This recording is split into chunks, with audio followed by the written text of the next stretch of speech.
સ્લીપમાં આપણે સૌપ્રથમ ડેટની જગ્યાએ જે રસીદમાં આપણે તારીખ ભરીશું તે તારીખ મેન્યુઅલી અહીંયા મેં કોઈપણ તારીખ નાખી દીધેલી છે.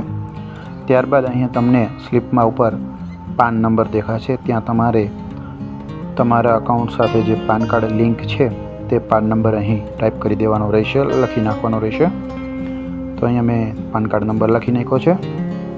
ત્યારબાદ તમારે જે અકાઉન્ટમાં પૈસા જમા કરાવે છે તે અકાઉન્ટ નંબર જે છે એ અકાઉન્ટ નંબર તમારે લખી નાખવાનો રહેશે સ્લીપમાં.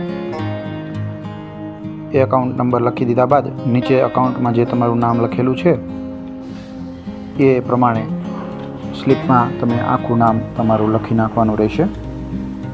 ત્યારબાદ નીચે મોબાઈલ નંબર લખવાનો રહેશે કે જે તમારે નંબર તમારો લખવો હોય તે નંબર તમે લખી નાખો. ત્યારબાદ કેટલા રૂપિયા જે તમારે ડિપોઝિટ કરવા છે એ શબ્દોમાં લખવાના રહેશે, એટલે અહીં તમારે શબ્દોમાં લખી નાખવાના રહેશે. મારે 2500 રૂપિયા જમા કરવા છે તો અહીં મેં 2500 લખી નાખ્યા છે. નીચે ટોટલમાં તમારે અંકોમાં લખવાના રહેશે, ત્યાં મેં 2500 રૂપિયા લખી નાખ્યા છે. હવે કેટલા રૂપિયાની નોટ છે તેની વાત કરીએ તો 500 રૂપિયાની 4 નોટ છે, તો અહીં 5 સામે 4 નોટો કરી ટોટલ 2000 રૂપિયા.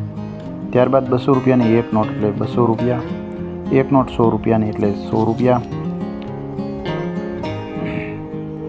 ત્યારબાદ 50 રૂપિયાની એક નોટ એટલે 50 રૂપિયા અને 20 રૂપિયાની 5 નોટો એટલે 100 રૂપિયા. એ ટોટલ 10 રૂપિયાની 5 નોટ એટલે 50 રૂપિયા. આમ ટોટલ નીચે 2500 રૂપિયા થાય તો 2500 રૂપિયા નીચે લખી નાખવાના રહેશે. ત્યારબાદ સાઈડમાં સિગ્નેચર છે ડિપોઝિટરની, એટલે કે જમા કરાવશે એની સાઇન, ત્યાં સાઇન કરી નાખવાની. હવે સેમ આ સાઈડ જે સ્લીપ છે એ બેંક તરફથી એમાં સિક્કો મારી તમને પાછી જે આપે છે એ સ્લીપ છે તેમાં સેમ તમારે તારીખ લખી નાખવાની રહેશે. જે અકાઉન્ટમાં તમે ડિપોઝિટ કરો છો એ અકાઉન્ટ નંબર તમારે ફરી એકવાર અહીંયા લખી નાખવાના રહેશે. ત્યારબાદ નીચે ત્યાં નામ છે, ત્યાં જે પેલી બાજુ લખેલું છે એ જ રીતનું અહીંયા તમે નામ લખી નાખશો.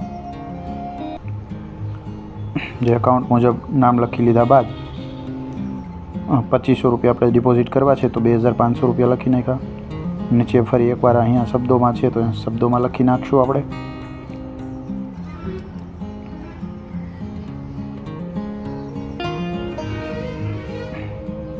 શબ્દોમાં લખી નાખ્યા બાદ નીચે ફરી એકવાર ટોટલ રકમ 2500 રૂપિયા 2500 રૂપિયા અંકોમાં લખી નાખશું. ઉપર બ્રાન્ચમાં અહીં આપણે વડિયા લખી નાખશું કે વડિયા ડિપોઝિટ આપણે જે સેન્ટરમાં કરાવતા હોય, જે બેંકમાં કરાવતા હોય તે બેંકનું નામ. તો અહીં આપણે આ પ્રમાણે સ્લીપ ભરી અને એક સ્લીપ બેંકવાળા રાખી લેશે અને બીજી સ્લીપમાં સિક્કો મારી અને આપણને પરત કરશે.